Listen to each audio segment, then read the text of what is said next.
I've grown up, and one thing that kind of astounded me is is how much politics actually have influenced my life. And I don't mean it in the sense that uh, I always adore certain political leaders. I think politics is important. I want to be a politician. I don't mean that. I don't mean that kind of political zealots that aspire to be prime ministers, those kind of people. I mean it in a very general sense. As one of the 7 billion people on earth, I realize how much politics uh, have shaped my life indirectly. Uh, and it is what I'm saying is akin to how much oxygen has contributed to my past 29 years of my life, which is actually a tautology, right? It is a no-brainer fact that for the past 29 years of my life, oxygen has literally made me. Because without it, I wouldn't be surviving. And I meant politics in that sense. I realized how much politics have uh, affected and made my life. I'll give some examples. For example, since the moment I was born, you will be endowed with a birth certificate. Okay, and then obviously that is granted by the National Registration Department, which is a completely governmental agency that runs on citizens' taxes. And but that is quite trivial. The most obvious one is when I was 7 years old. Like all the other 7 year olds, I had to pick a primary school to enter, partly because it is mandatory to go to primary school, otherwise, your parents could be incarcerated, but also because education is important, all right? And hence, when I was 7 years old, I had to pick a school to go to. And and little did I know that what what options does a 7 year old have has a lot to do with politics, government policies. For example, every single year governments have to decide all the taxes it has collected, how much of it should be allocated as an education budget. An increment of maybe few percent will literally make or break a school. There will be, if you increase the budget, there will be new government schools. If you decrease the budget, some schools might be forced to close. And not only that, in a more subtle sense, if you increase even 0.1% of budget to the national budget of education, a certain school will have one additional class, could be able to afford one extra teacher, or at least some teachers could don't have to juggle too many subjects at the same time. And some schools will be able to build new basketball court, affording new computers, or even something as trifling as buying 50 more books in the library of the schools. And hence, little did I know that when I was making the decision on entering a primary school, the politics in the preceding year literally decided, not really literally, maybe, but it had decided a lot on the school that I was going to go to. But of course, just like fish who doesn't know what is water, when I entered the primary school, little did I realize that all the 20 or 30 teachers who all my teachers in my primary school who were sitting in the office, little did I realize that all of them were paid by the national budget, the taxes every single year.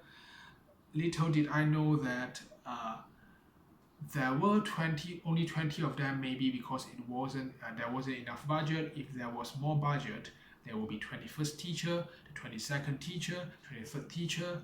And of course, when I entered the library of my school, I didn't realize that, oh, we have these 200 books. But if we have more money, we could have more books. And not only that, besides all this material, national budget deciding your books, your teachers, the most subtle thing is your syllabus. Definitely, uh, governments are literally dictating what subjects to be taught. Every single subject, they have large committee to decide what are the syllabus, what are things to be taught, what are 12 chapters, and what is the examination mode. And particularly things that could influence your thinking almost directly: moral education, civil education, and then of course governments dictated me on. It was a kind of indoctrination, definitely. Every single Monday, I had to recite the national principles, the so-called Rukun Negara, and of course, occasionally you have things like the anti-drugs campaign, those kind of things, recycling campaigns. So all these things, actually politics were largely shaping me very, very subtly, indirectly, but it was a really heavy artillery by the governments, in my opinion. And likewise for secondary school, it was the same. It's a lot of indoctrination. You are entrenched within the government grasp, the fist, government's fist, and those are the more obvious one. But not only that, every single day, even outside of schools, when I was living in my neighborhood, you could also say that government policies, the overarching politics, national politics, was influencing me. For example, uh, whether the adjacent empty land besides your house, beside your neighborhood, whether the adjacent empty land uh, is going to be used, or it will be left empty. It is going to be used to build a new house, or is it going to be used to build a new shopping mall, or even worse, it is used to be uh, it is used to build a new cemetery, graveyard, for examples. All these examples are all these things, right? All these decisions, right, are subjected to the approval of the governments, or at the very least, the local authority.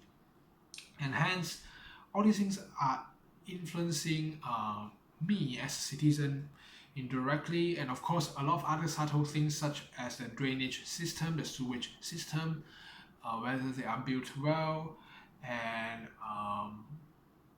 mm, um, but besides governments and politics, other than saying that politics was influencing my life, you could also say that actually at large it was a form of sociology, because after all, right, societies decide who is the government, and oftentimes when local authority is making a decision, they often consult the opinions of the public, and any public citizen could always campaign against something they don't like. And when the protest voice is too vehement, too vociferous, then things would tune down.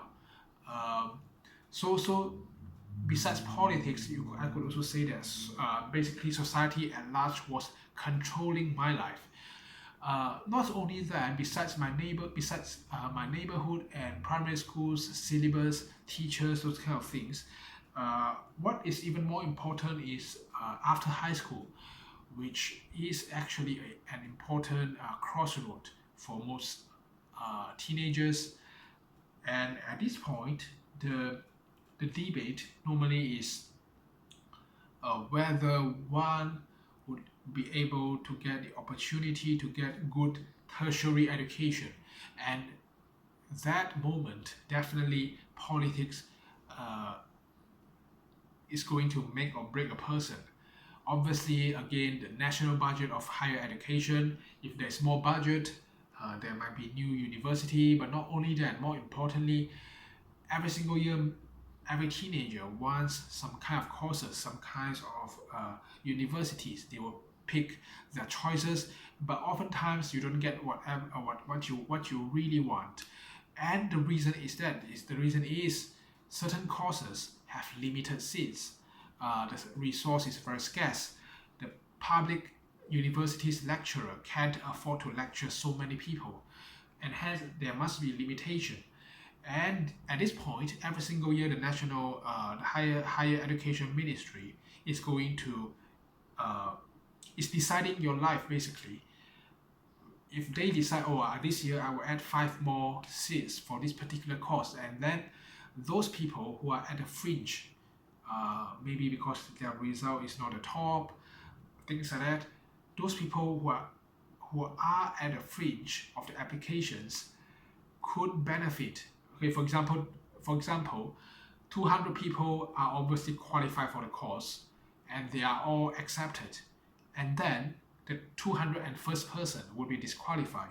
But however, if this year the ministry makes a decision, I'll add 5 more seats, and therefore the 201st, 202nd, 203rd, 204th, and 205th person would all now benefited from these extra seats, extra allocations, and that could literally make and break a person. Especially you need to consider the fact that let's say it's a law degree. If you add 5 more seats and enroll the 201st to 205th people, then these 5 people might be because of you and become a lawyer eventually and practice in the legal industry. But if you didn't allocate an extra 5 seats, they will do something else. You literally decide the career of a person. And not only that, not only about your major and your universities, scholarship is another often debated matter. How many scholarships are given? If this year there's more, then you are lucky. You will be able to break through.